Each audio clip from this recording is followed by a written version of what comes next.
तो दोस्तों आज इस वीडियो में मैं आपको बताने वाला हूँ डिविजिबिलिटी रूल्स किस नंबर के 2 से लेकर 12 तक के। तो आपको वो रूल्स जानने हैं तो वीडियो को अंत तक ज़रूर देखना है। वीडियो को लाइक कर देना और चैनल को सब्सक्राइब कर देना। तो चलिए बिना टाइम वेस्ट करे शुरू करते हैं आज का वीडियो। तो मैं आपको नंबर्स के डिविजिबिलिटी रूल बताने से पहले ये डिविजिबिलिटी रूल होता क्या है ये बता देता हूँ तो आपको आसानी रहेगी। ठीक है, डिविजिबिलिटी रूल में क्या होता है, आपको एक नंबर दिया जाता है। लेट सपोज हमको नंबर दिया गया है 1329। ठीक है, तो ये 1329 है। अब चेक करने के लिए बोला जाता है कि क्या ये नंबर डिविजिबल है 2 से या 3 से या 4 से या 5 से। ठीक है, क्या ये नंबर 2 से डिविजिबल है, मतलब कि क्या ये नंबर 2 से पूरा पूरा जाएगा। पूरा पूरा जाने का क्या मतलब होता है कि पॉइंट वाला डेसिमल नहीं होना चाहिए। ठीक है, डेसिमल नहीं होना चाहिए, इंटीजर होना चाहिए। ठीक है, तो क्या पूरा जाएगा। ठीक है, ये हमें देखना है। अगर डिविजिबिलिटी ऑफ 2 दिए तो क्या वो 2 से जाएगा, डिविजिबिलिटी 3 है तो क्या वो 3 से पूरा पूरा जाएगा, ऐसे ही। ठीक है, तो अब हम 2 से लेकर के 12 तक की डिविजिबिलिटी रूल जानते हैं। तो सबसे पहले हम 2 का डिविजिबिलिटी रूल जानते हैं। तो 2 क्या है, एक इवन नंबर है, तो इसकी डिविजिबिलिटी रूल भी कुछ इसी से ही मैच करती है। ठीक है, क्या है, आपको जो नंबर दिया गया है उसकी जो लास्ट डिजिट है वो इवन नंबर होना चाहिए बस। अगर इवन नंबर है तो हाँ ये 2 से पूरा पूरा डिविजिबल हो जाएगा। अगर नहीं है तो फिर वो 2 से डिविजिबल नहीं होगा। या फिर कह सकते हैं कि अगर आपको जो नंबर दिया गया है वो उसके लास्ट में 2, 4, 6, 8 या फिर 0 आता हो तो वो नंबर भी 2 से डिविजिबल है। ठीक है, इस तरह से हम याद रख सकते हैं। या फिर ये भी कह सकते हैं कि जो लास्ट डिजिट है वो 2 से पूरी पूरी जाएगी तो जो पूरा नंबर है वो ही 2 से पूरा पूरा जाएगा। तो ये है हमारी 2 की डिविजिबिलिटी। चलिए अगली देखते हैं। तो अगला नंबर है 3।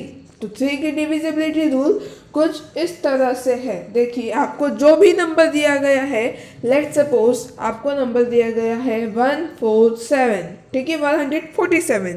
ठीक है, तो आपको क्या करना है, इन नंबर के डिजिट्स का सम निकालना है, यानी प्लस कर देना है। तो 1 + 4 + 7। ठीक है, क्या आंसर होगा, 1 + 4 = 5 एंड 5 + 7 = 12।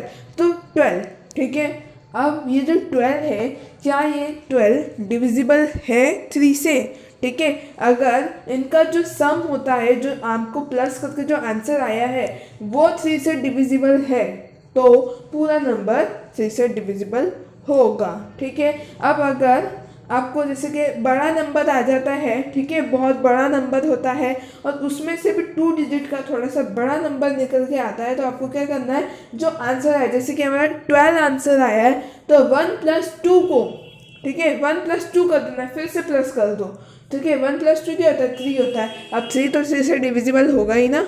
ठीक है, तो ये है 3 का डिविजिबिलिटी रूल। ठीक है, तो चलिए अब आगे बढ़ते हैं। अब हम 4 का डिविजिबिलिटी रूल को पता करते हैं कि वो डिविजिबिलिटी रूल है क्या। ठीक है, 4 के डिविजिबिलिटी रूल में क्या है कि जो लास्ट के 2 नंबर हैं, लास्ट के 2 डिजिट है, जो आपको नंबर दिया गया है उसकी लास्ट के जो 2 डिजिट है वो अगर 4 से डिविजिबल है तो पूरा नंबर 4 से डिविजिबल है, ये इसकी डिविजिबिलिटी रूल है। ठीक है, अब आपको एक डाउट होगा कि अगर लास्ट के 2 डिजिट 00 हुए तो क्या वो 4 से डिविजिबल होगा या नहीं होगा। तो हाँ होगा। ठीक है, अगर लास्ट के 2 डिजिट 0 हो, ठीक है, दोनों डिजिट 0 हो तो वो 4 से डिविजिबल होगा। ठीक है, 5 की ट्रिक और भी आसान है। ठीक है, सबसे आसान तो नहीं कहूँगा और 10 की, क्योंकि 10 की सबसे आसान है, पर 5 की इससे थोड़ी सी आसान है कह सकते हैं। तो चलिए 5 की ट्रिक को जानते हैं कि 5 के डिविजिबिलिटी रूल क्या है। ठीक है,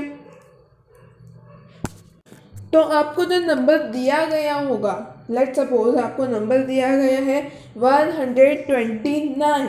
ठीक है, तो आपको देखना है कि क्या लास्ट में 0 आ रहा है या 5 आ रहा है, अगर लास्ट डिजिट 0 या 5 हुई, ठीक है, लास्ट डिजिट अगर 0 या 5 हुई तो वो पूरा नंबर 5 से डिविजिबल हो जाएगा। ठीक है, ये है 5 का डिविजिबिलिटी रूल। चलिए 6 की डिविजिबिलिटी रूल देखते हैं। तो 6 का डिविजिबिलिटी रूल कुछ इस प्रकार से है कि आपको जो नंबर दिया गया है, ठीक है, वो 2 से भी डिवाइड होना चाहिए और 3 से भी डिवाइड होना चाहिए पूरा पूरा। ठीक है, तो ये है इसका डिविजिबिलिटी रूल। ठीक है, अब क्या करना है, आपको क्या करना है कि 2 की भी ट्रिक लगा के देख लो क्या वो 2 से डिविजिबल है, और 3 की भी डिविजिबिलिटी रूल लगा के देख लो कि क्या वो 3 से भी डिविजिबल है। अगर हाँ 2 और 3 की डिविजिबल रूल हमने लगा दिए तो अगर वो सक्सेस हुआ, ठीक है, अगर 2 से भी डिविजिबल है, 3 से भी डिविजिबल है, तो हाँ वो 6 से भी डिविजिबल होगा। तो ये है हमारी 6 का डिविजिबिलिटी रूल। अब हम बात करते हैं 7 के डिविजिबिलिटी रूल की। तो आपको जो नंबर दिया गया है उसका लास्ट डिजिट निकालना है हमें। लास्ट डिजिट जो हो, ठीक है, उसका डबल करके जो पीछे वाली जितने भी डिजिट्स बची है उसमें से माइनस कर देना है। अगर फिर भी आंसर बड़ा आ रहा है माइनस करने पर, तो फिर से वही प्रोसेस करनी है, जो लास्ट डिजिट होगी उसका डबल करके पीछे वाले डिजिट से माइनस कर देना है। ठीक है, अब जो आंसर आया अगर वो 7 से डिविजिबल होगा, 7 से डिवाइड हो जाएगा, तो वो पूरा नंबर 7 से डिविजिबल होगा। ये है 7 के डिविजिबिलिटी रूल।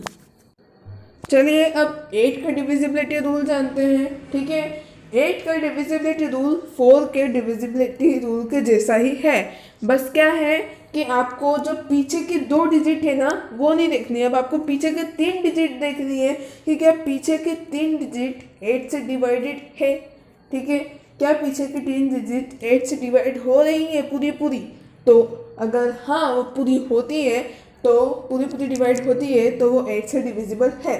ठीक है, फिर से वही क्वेश्चन होगा कि अगर तीनों नंबर 0 हुए तो क्या वो 8 से डिविजिबल होगा, तो हाँ 8 से डिविजिबल होगा अगर तीनों नंबर लास्ट के तीनों नंबर 0 हुए तो। चलिए 9 के डिविजिबिलिटी रूल जानते हैं। 9 का जो डिविजिबिलिटी रूल है वो 3 जैसा ही है। ठीक है, 3 के डिविजिबिलिटी रूल जैसा ही है, तो वो क्या है देखते हैं। देखिए, जो भी आपका जो नंबर है उसके जितने भी डिजिट्स है उसको प्लस कर लीजिए। ठीक है, लेट्स सपोज हमारा है 81। ठीक है, तो प्लस करने पे जैसे कि 8 + 1 करा तो आंसर आया 9।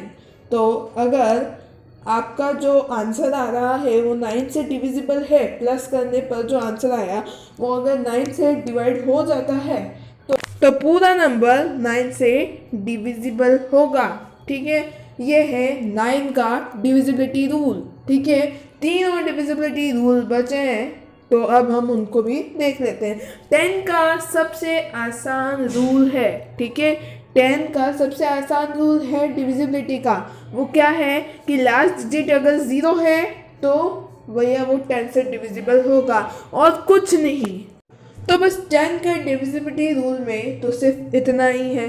ठीक है, अब दूसरे यानी 11 का डिविजिबिलिटी रूल अब हम जानते हैं। तो 11 का डिविजिबिलिटी रूल थोड़ा सा बड़ा है, इसलिए स्टेप बाय स्टेप हम समझेंगे। ठीक है, तो सबसे पहले क्या करना है, सबसे पहले स्टेप में जो भी आपको नंबर दिया गया है, जितना भी बड़ा हो चाहे जितना भी बड़ा हो, आपको प्लेस लिखनी है। ठीक है, ओ ई करके प्लेस आप लिखते जाइए जैसे कि स्क्रीन पर दिख रहा है। ठीक है, ओ ई यानी ओ का मतलब होता है ऑड प्लेस और ई का मतलब होता है इवन प्लेस।